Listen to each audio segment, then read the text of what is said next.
Hey guys, Rob here. I'm coming at you today. I got this thing that I want to do on my YouTube channel here, and it's called My Pick of the Month. And if I get enough people willing to shoot me a video, then I want to do my pick of the week. I asked for not a lot of cussing, no cussing at all, really. If you notice, I don't cuss on my channel. And just do a walk around of your car, what you doing to it, what you had done, what you plan to do. You know, maybe if you could start the car, let us hear it running, got nice sounding pipes on it, you know, and it don't matter. All Buicks are welcome, you know. And even if you got a project that you're doing and you just want to, you know, shoot me a video on where you at, what you have did, where you at, and where you plan to go with your car. And you know, I want to post them up, you know, every week or every month or every other week, according to how many videos I get, and I get time to go through the video. And like I say, make sure it's not a lot of cussing and things in it, because if you're cussing, guys, I'm telling you, I'm not going to probably put you on the channel. You know, I don't want to be a certain way, but I just, you know, I got little young nephews that, you know, and grandkids that watch my channel, and that's not what, you know, I'm trying to teach them, because I don't do it in my personal life here with them. So, but if you want to shoot me a video, my email will be in the bottom of the captioning, the description there. You shoot me a video and leave your information, Facebook information in the email, and then I message you, and then I go from there to make sure that the person that's sending me the video, that it's their car, you know, because I don't want somebody getting a video off the internet and just, you know, shoot me a video, and then I'm posting something on my channel and it's not their car. So if I can message you, you know, we message back and forth, and I can look at your page, see that that is your car. You know, I'm not about a lot of junk, guys. You know, I'm just a straight up guy. That's the way I am, the way I always have been. So if you're interested, shoot me a video and leave your information, and I'm going to get back in touch with you before I post your video. Thank you guys so much, and everybody that watch my channel and like what I'm doing, thanks for tuning in. And all my subscribers, you know, I mean, I just appreciate it. I'm trying to teach things, you know. I know everybody, what I do, you know, everybody don't do or like to do that type of work, but if you are one of them, I'm just trying to show you a nice, simple, easy way to get it done. And I just have the love of cars. I love Buicks. My newer cars, well, they Dodges, because Dodges look hot to me, you know. But back in the days, you know, to the mid-'80s and below, I just always been a Buick guy. I love my Buicks. You know, I love all old schools. I love all cars. I love all kind of cars and trucks. But Buicks is just something I always had, and I just always had that love for Buick. So shoot me a video, guys. I appreciate it, and I'm gonna see where this will go. Thank you so much for tuning in. All right, guys, coming at you today in the vault. Yeah, this is where I got a few of mine hid out. Not too many people know about this place. That's a big old 40 by 30 that I rent. And I just wanted to show you. Now, this is my 70 Wildcat donor car. So this car, it's got some, you know, a little rust. I'm gonna have to clean up. I might have to, if I hit holes in there, I might have to weld in some holes in the bottom. But the most of this is in really good shape. The inner lip, everything is all there. So it's the body is real good on this car. Now the floors in the trunk. Can I get my light to cut on or what's on? So the floors in the trunk, the dash got a crack in it there. I'll be repairing that. The floors, the rockers. Look at the doors on this baby. So this is the donor car. And I can't get on the other side, but the other side looks just as good as this. But check this out. This thing is rotted. The top is rotted out on this baby. Look at that. Look at those knots. Just, this thing, if you was to want to do something with this car, look at all those knots. The whole thing, that's just rust up under there. When you go buy a car and you see these knots under the vinyl, okay, that's a telltale sign to look out for, that it's rusted up under there. Those knots is this. See that? Come on, let that light cut back on. See that? That's what those knots are right there. That's what you're seeing up under there. See that? That's what you're seeing. Just so you know that is this. Okay? So this whole roof is just, it's rotted out, man. The bottom half of this car, perfect, mint condition. Besides, doors even closed good. The fenders, good. Everything's good. Got a few dings. Now this one, now see, guys, what I do, this one is smashed up in here, really bad. So by this being a donor car, this hood is savable. I should be able to get that to pull out. But now, I ran into this problem with the 64 Riviera that I'm working on. It got hit in this area, and it actually pushed that back. So I'm gonna make sure I put the front cap on here to make sure this is not back that far, because it's hard to move this up without cutting it all loose. So we went ahead and found another hood for that 64. So what I do, since this one is so damaged in this area,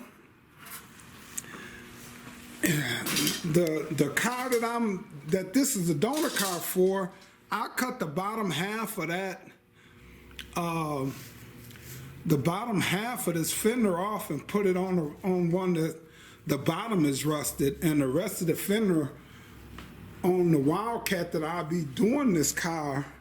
This car is going to be a donor car for my 70 Wildcat convertible that I got. So I don't know how I'm going to go about that. Am I going to take the parts off of this car, or am I going to just cut the top off of this car and weld it onto take the top off the convertible and weld it onto this car? I don't know. That might take away from the value, so I don't know how I'm going to do that, guys. But anyway, this one got the marker lights. So the steering column and everything is set up for that. The fenders, the bumpers are halfway decent, but they have to be re-chromed. So this car is in really mint condition for a donor car. All right, so this is my 70 Wildcat. Can't take you all the way around it because I got, it's up against that wall. I got stuff over there. All right, so this is the 77. Man, in the vault now. Not too many people know where the vault is. What happened with my 77 here is that I painted it, got it all buff, got the pinstripes and the body moldings on this thing. Got ready to put it all back together last spring. And the day I was buffing, I found out that I had a hole in my front to rear brake line. So I had to go to Inline Tubes, order up some new brake lines, then the gas line. In that same area, I played around with it, made sure, and sure enough, the gas line busted through. So I got everything on this one. I just got to put the clamps on to mount the brake lines back in place. And then I got to get my grandson, but because of the coronavirus, I ain't been able to get him. And my son won't move. You know, he played a game all the time. So maybe this spring I'll get my grandson. And if you watch any of my videos, he helped me bleed the 79 Park Avenue brakes. I taught him, see if I can give him a refresher, and he helped me bleed the brakes out on this one. But so this one should be done this spring. So it's got decent seats on it. Those Park Avenue seats, I might switch the seats out in here and then try to dye this top the same color as the pinstripes. I'm not going to replace the top because I am selling this car. And this top is in decent condition. You see, not no bubbles. You know, it's still in decent condition.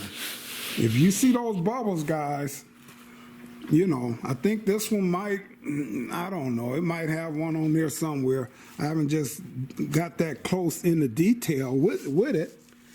But anyway, this Limited is in really good condition. And whoever buy this car when I sell it, I will put these original seats in plastic bags, the original seat covers, and save them just in case they want to go back with the original seat covers, if I change them at all. I don't know. I kind of like the pattern in that, so I might not even change these seat covers. And the ones that I'm practicing learning how to build, maybe I just put those red and black ones up for sale. Somebody might have a red and black somewhere that they might want them. And this car got the original air ride system. Check it out, guys. It's got the original airline system. Tweak a few things, but as far as I know, this was working before. So, or in fact, these are not even for the air ride. They for the light, you know, it's got those sensor lights on here. So this ain't even for the air ride. But like I said, when I was driving this car, this air ride was working. That's a neat thing. You don't see that all the time on these. And this is a Kentucky car. I brought it out of Michigan, and it came from Kentucky. So, really nice, man. Really nice. And it will be going up for sale. I just got, it's too cold for me to be up here. My guy Scotty came, he gave me a heater, but that baby quit working after about 3 weeks or something, so no heat over here, so I don't be in here. Now I am going to uncover this baby and show you this. I am all things Buick, but I do have what I'm going to reveal from up under this cover. And man, I just love these cars, so you know, and I had this since 2008 is when I brought this one. My brother always picked with me like, there's nothing wrong with the car, why you? But I took it off the frame, got rid of all the rust, put everything new on this car, bought a lot of stuff from the dealership. Yeah, I stuck a lot of money into this one, guys. You know that old saying they say, work hard, play hard? Yep. You know, some people spend their money on drugs and alcohol and partying. Well, this is me, guys. This is where my money go. And I can sit back and look at it and hopefully make some money off of it. And if not, in the years to come, I will. So I'm going to untarp this baby real quick, and then I'm going to get out of this cold garage, man. It's cold up here. Whew. Supposed to be a big snowstorm coming tonight. I'll tell you. All right, guys. This is it. Now, took this baby off the frame. All new 17s on there. Had the rims redid at Keystone in Milwaukee. But this baby is clean now. Once I got it painted, that's why now I do not paint my cars until I get everything mechanically the way I want them. Well, give this as an exception. I didn't know the brake line was going to go out. But I'm talking about stuff that I got to take my car out and have other people do. Because I had this engine rebuilt and the engine had to be dyno tuned. So I got it running, actually painted the car, put the engine in it after I got the engine from the rebuilder. And then I took it in and had them dyno tune it. And they put a few dents and dings on it. I had the windshield put in afterwards. That's why now, if you see on my 79, I jam that out first. Then I'm gonna jam around the windshield. And then I'm taking it in, have my windows put in. Then I'm painting the car because they put some, and these bodies are softer than like the old 70 Wildcats over there, you know. It's a lot easier to lean up against these and dent them up. So, you know, maybe on an older car it might not be as critical, but these newer cars, man, these panels are so flimsy. It came back with a few scratches and a few indentations that I just know shouldn't have been there. But anyway, I had the engine rebuilt. I should have put my camera on here. I mean, my light on. But I had the engine rebuilt. I'm still having problems out the OptiSpark. I think corrosion gets behind there. Somebody told me, which make a lot of sense to me, is that when I had this car sitting at the house, I would move it in and out the garage and wouldn't let it warm up for like maybe 30 minutes, and that caused condensation probably behind that OptiSpark. So now that I know that, well, you know, like it would have been nice if I had this garage back then because it could have just sat all winter. And when I drove the car every day, because this used to be a driver before I rebuilt it. I brought this car to drive it. I drove it in the winter. I drove it. It was a pretty clean car. Got it out the suburbs of Chicago back in '08. But once I rebuilt it, it don't get driven in the winter. But I would start it up and move it around.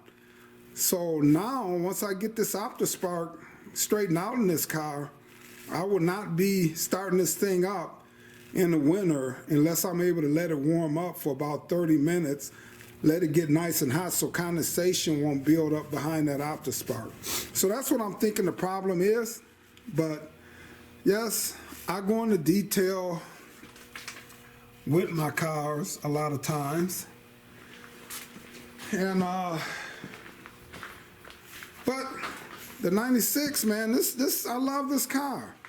I love my old Buicks.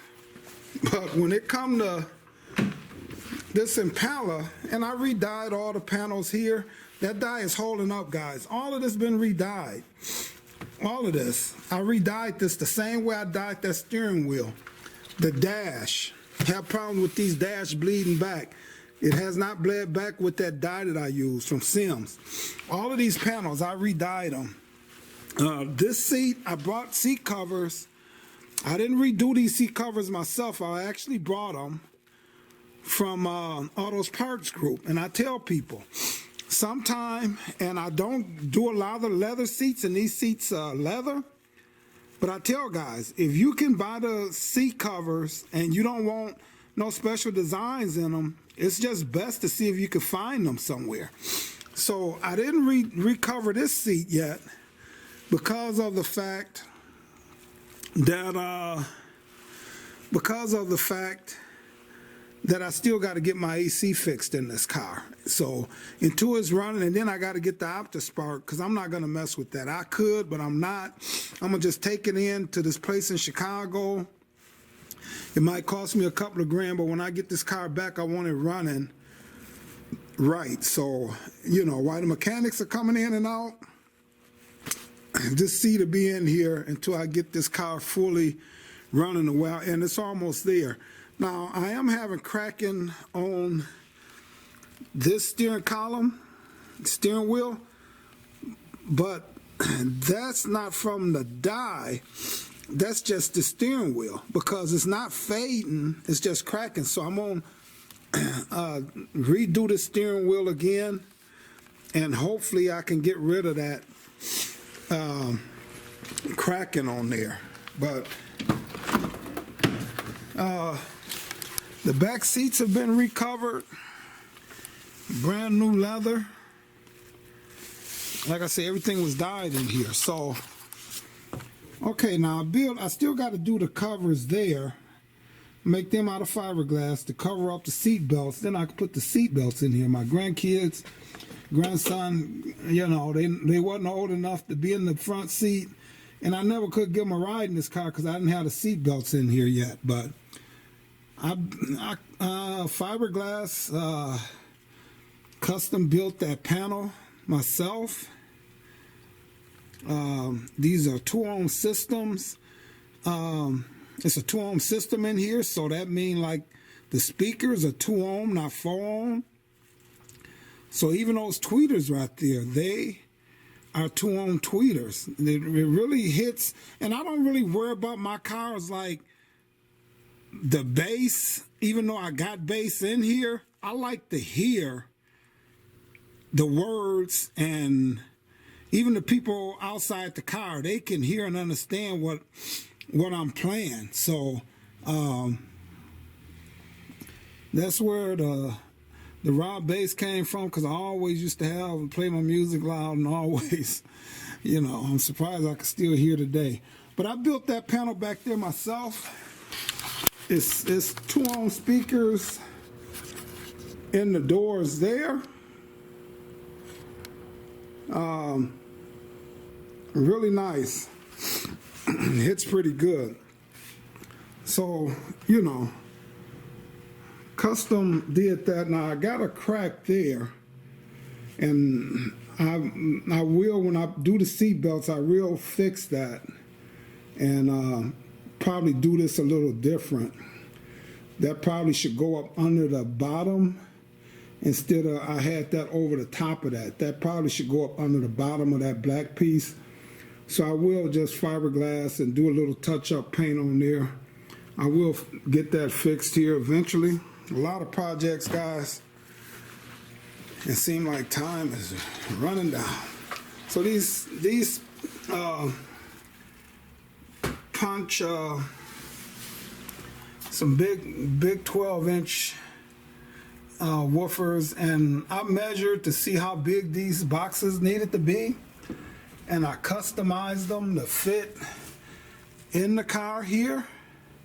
Custom fit. There's no light, not a lot of light in here, but I custom fiberglass these woofers. Then I put my amps in, and I still gotta cover all of this up. I gotta get all of this enclosed in here. Built the panel here to hide the speaker wires up under the bottom. I stacked these. I think that was a pretty nice looking design for me. So I stacked them up. You know, so this can drop down to 1 ohms. I don't think I got it at 1 ohms because that'll push 1,000 watts into these. I think I got it split where I'm running these at 500, because like I say, I could go 1 ohm if they'll hit a lot harder. But like I said, I like to hear, I just like my stuff to sound a certain way. So instead of dropping this down to 1 ohm, 1,000 watts, I'm only pushing 500 watts into these. So the 1,000 watt amp is running both the woofers at 500. Then these are 400 watts here. So the 400 runs the 6x9, both 6x9s, and the 5-inch mid-range speakers there. So that's what 1 amp do. That second Punch 400 runs those two tweeters. Think about that, guys. 400 watts running those two tweeters and some 4x6s, which is a mid-range and a tweeter that's in the front doors. That's all that other 400 is doing. I'm telling you guys, this thing is crisp. It sounds good. It sounds really good, man. It hits pretty good. And then, you know, of course, I got the battery in there, the extra battery, you know, seat belts and stuff that I still got to put on here. But overall, the 96 SS Impala, man, I just love this car, man. So, yeah, I'm all things Buick, but I do have this Impala, and I like it, man. It's one of my favorites, and I think it's going to be worth quite a bit of money the older this baby get. So, it's just in the vault here. You know, the vault is just something like the Bat Cave, you know. Not too many people know where the vault is. You know, not too many people. A couple of friends, but not too many people know where the vault is. So this is what I got going here, guys. So, all right. Let me cover this baby back up. And let me get out of this cold garage, man. Man, it's only 30 degrees in this baby, and I'm in here trying to make a video. Man, oh boy. Let me get out of this cold place. Whew.